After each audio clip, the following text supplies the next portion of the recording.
Hi, Charlie. So my question is, you support Christian values, as do I. How do you support a man who, in many ways, is the antithesis of those values in Donald Trump? I thought you were going to say Joe Biden. What? Well, if it's a, you've supported Trump in the primaries too. Yeah. So there was other options at that point. Well, yeah, so you're asking why do I support a sinner? Why do you support someone who? Because you're obviously not a sinner, right?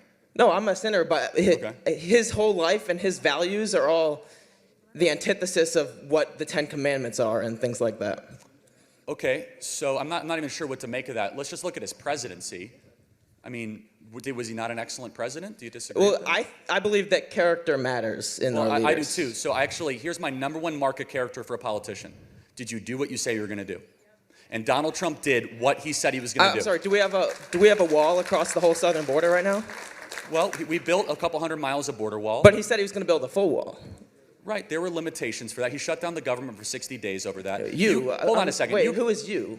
I'm sorry? You said you shut down the government. Who is you? Donald Trump shut down the government for 60 days to try to get $4 billion in border wall funding. He put Schumer and Pelosi in his office. He did everything at his disposal while he was facing 2 impeachments and 1 ridiculous special counsel investigation. Southern border crossings went down to a 30-year low under Donald Trump. We had asylum seekers that were rejected back to their country of origin. You can nitpick certain things from the right to say, oh, I could have, would have, and should have. But let's go through the promises. Number 1, Donald Trump gave us and fulfilled the promise 3 excellent Supreme Court justices so that we had the reversal of Roe versus Wade. Hold on. As a Christian, will you give him credit for that? I give him credit, but are you saying any other Republican president would have done the same thing? George W. Bush gave us a liberal Supreme Court justice. John Roberts? John Roberts voted against us on critical issue on after critical. Besides Obamacare? Roe versus Wade. He was against us on Roe v. Wade? It was a 5-4 decision, I believe. I could be incorrect. I thought it was 6-3, but I may be wrong. You might be right on that. I don't want to speak out of turn. However,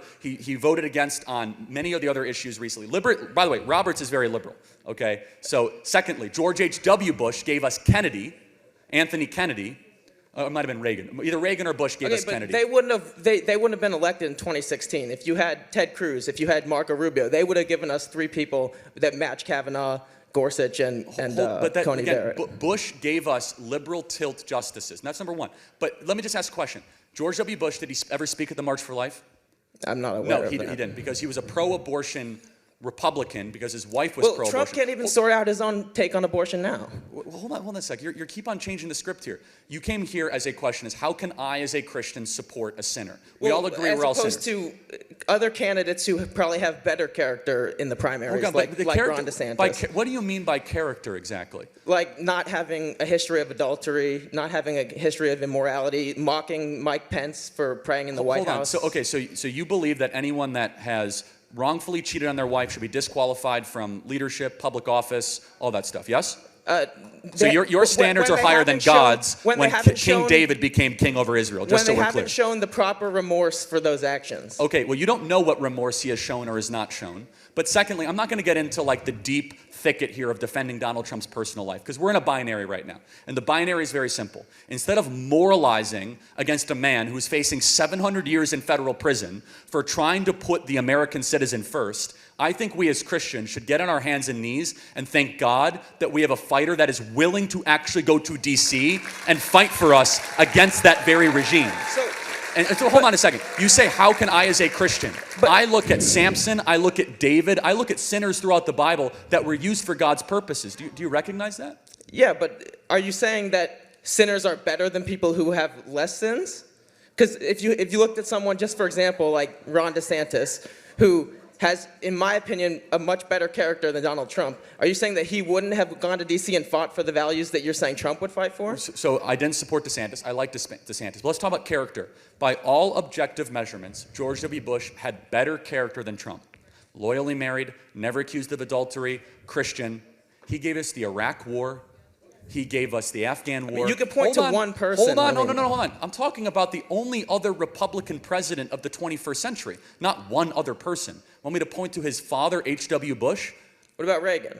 Reagan is not as good of a president as Donald Trump. Reagan gave us no-fault divorce, mass amnesty, Reagan also expanded the national security estate. Reagan was a fine president, but nowhere near as an effective of Donald Trump president. So that's the question ahead of us, which is, if you only look at character, which is your version of character, I don't share that version of character. It's, does the politician do what he says he's going to do? And he did what he said he was going to do. Well, not he really, did that in abundant terms. Well, he did some of the things he said he would do. He didn't do everything. Let's get to another one. Blessed are the peacemakers. You and I as Christians both believe that, right? How many new wars were started under Donald Trump? But zero were started under Jimmy Carter also. I mean, that's not really hold on, we're talking, yeah, you're right. And zero were started under, like, I don't know, William Buchanan or something. I don't know. Like, you can go way back into the presidential register here. I'm not advocating for Jimmy Carter's presidency from hospice, okay? It's a very simple question, which is, in the modern era, from Clinton to Bush to Obama to Trump to Biden, those are 5 presidents, okay? Only one of those 5 did not start a new international, reckless, adventurous war in any theater, and that guy is named Donald Trump. That for me is like a decision. It's like a massive, massive issue, especially when you look at the carnage and the funding. I mean, you don't want war. You're a Christian. No, I'm not saying everything Trump did was bad. Fair enough. Okay, but so let me ask you a question. I mean this sincerely. Is there anything he can do to win you over? I mean, I'll probably end up voting for him just because I don't like the other side. But I would have much rather preferred someone else from the primaries. Fair enough. I think you're coming after this from a fair perspective. But I would challenge you not to just throw around. I like RFK, though. I might vote for him. Okay, well, then you're going to vote for a pro-abortion, pro-choice guy who would put radical left-wingers on the Supreme Court that would never win. But it's fine. You live in Washington, so your vote doesn't matter that much anyway. But it's true. I mean, it's unfortunately a super left-wing state. And just so we're clear, RFK is also an adulterer. I don't know if you've looked into that. So if your criteria is kind of falling apart. So I will just emphasize this, which is, as a Christian, it is tempting to try to impart our disciplined moral walk on every single politician that runs for office. I totally get that. Instead, I take a step back and I say, who has actually done the things to fulfill the policy agenda that I think glorifies God? And that is Donald Trump. It's not even close. Like not having a history of adultery, not having a history of immorality, mocking Mike Pence for praying in the White House. So you believe that anyone that has wrongfully cheated on their wife should be disqualified from leadership, public office, all that stuff, yes?